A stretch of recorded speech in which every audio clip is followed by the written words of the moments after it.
Assalamualaikum warahmatullahi wabarakatuh. Perkenalkan, nama saya Eko. Saat ini saya akan menjelaskan tentang pengumpulan data.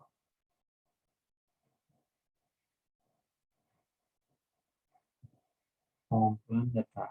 Pengumpulan data merupakan teknik pengumpulan data didefinisikan sebagai prosedur pengumpulan, pengukuran, dan analisa wawasan yang akurat untuk penelitian dengan menggunakan teknik standar yang divalidasi.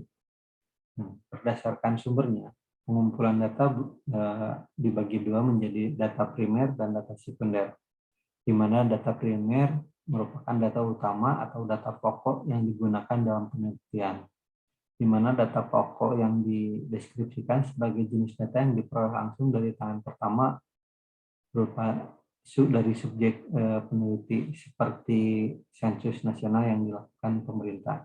Kemudian data juga ada yang disebut dengan data sekunder, di mana data ini merupakan data pelengkap yang diperoleh dari tangan kedua, ketiga, dan seterusnya. Seperti contohnya berupa catatan atau dokumentasi perusahaan, berupa absensi, gaji, laporan keuangan, dan lain sebagainya.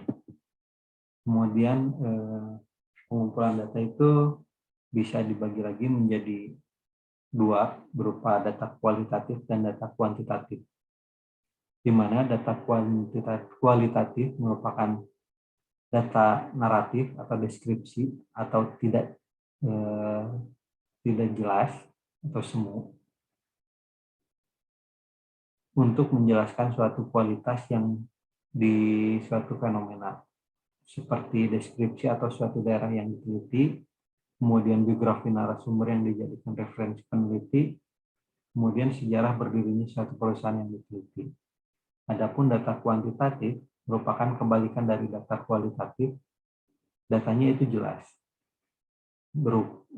atau merupakan data yang dapat diukur, kemudian dihitung secara langsung sebagai variabel angka atau bilangan.